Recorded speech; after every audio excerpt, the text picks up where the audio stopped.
French Touch. On va conclure une journée magnifique. J'espère que ce line-up incroyable vous a plu. Bon, vous n'êtes probablement pas nombreux ici à avoir tout vu, mais nous, on a tout vu. Hein. Et donc, ce qui ressort de cette journée exceptionnelle, je vais vous dire ce que je ressens moi, avant de faire un certain nombre de remerciements à des équipes extraordinaires qui ont travaillé sur cet événement.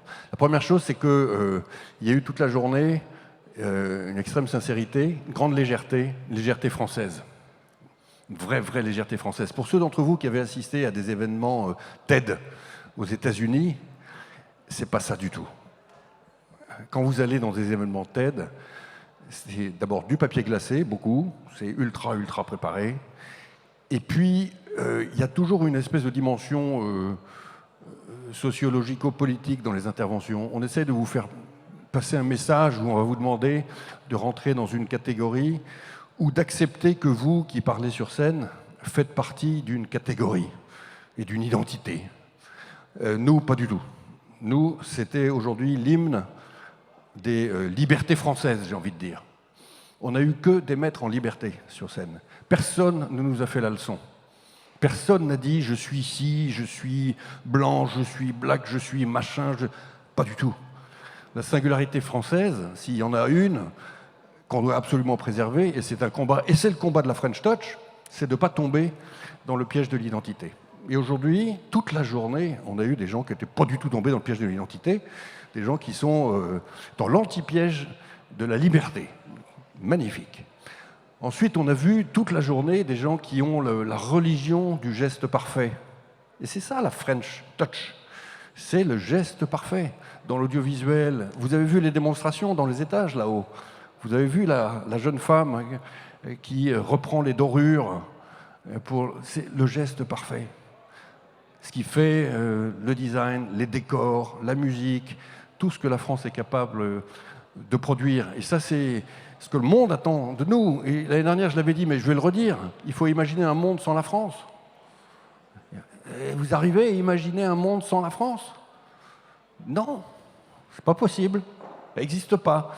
Et le monde attend tout ce qu'on a vu toute la journée aujourd'hui. Voilà. Et donc, dans notre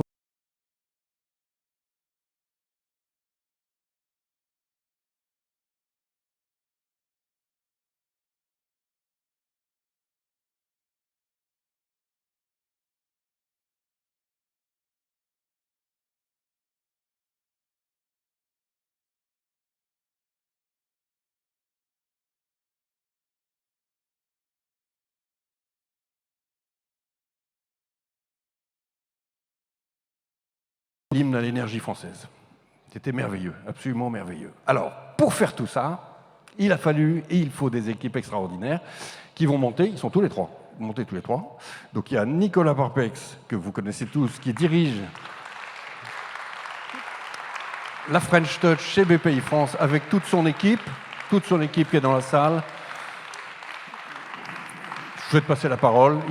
Ils ont tous fait un travail absolument extraordinaire. Ensuite, il y a Julien, patron de la communication de BPI France, avec toutes ses équipes,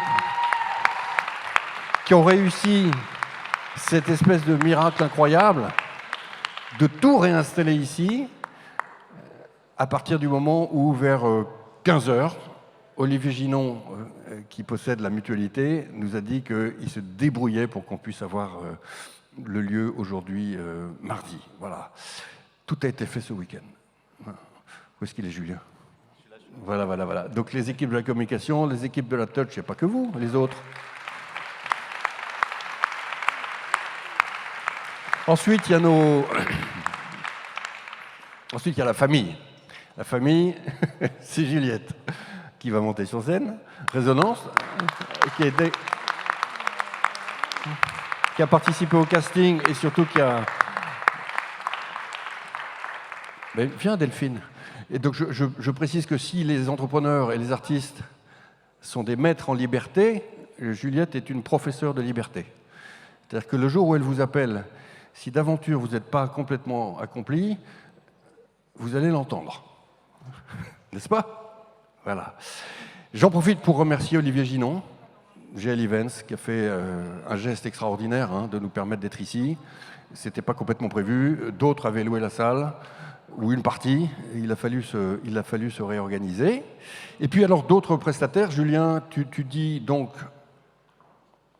les prestats. Alors Tetro, Captain Prod, GL, bien sûr, tu l'as GL, et j'en oublie un. Résonance. Résonance. Voilà. Bon, Tetro, Captain Prod pour faire tout ça. Un petit mot au patron de la French Touch chez la BPI. Merci Nicolas. Merci à tous. Bon, on est un tout petit peu moins nombreux que ce matin, c'est normal. On est groggy, c'est normal. On est heureux, je crois aussi. Nicolas a tout dit. Moi, j'ai beaucoup entendu parler aussi, en effet, de sincérité, de liberté, d'enfance aussi, d'empreinte de l'enfance. J'aime beaucoup cette phrase de Louise Bourgeois qui dit « L'enfance, c'est une empreinte indélébile parce que c'est un mélange de mystère, de magie et de drama ». Eh ben, j'espère que vous avez passé une journée avec un bon cocktail des trois. Encore un immense merci à toutes les équipes parce qu'on a vraiment fait un boulot incroyable pour tenir l'événement aujourd'hui, pour vous. Je crois qu'on a bien mérité, après tout ça, de vivre ce qui est aussi la French Touch, c'est-à-dire un bon moment au 5e étage avec un petit verre ou plusieurs. Donc je vous demande d'applaudir encore une fois toutes les équipes.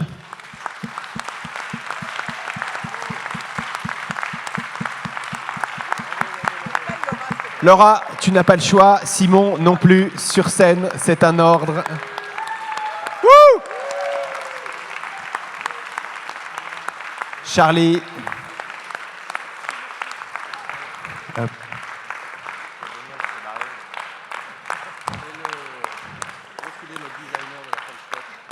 Et rendez-vous au 5e pour un verre. Merci beaucoup, merci à tous. À l'année prochaine.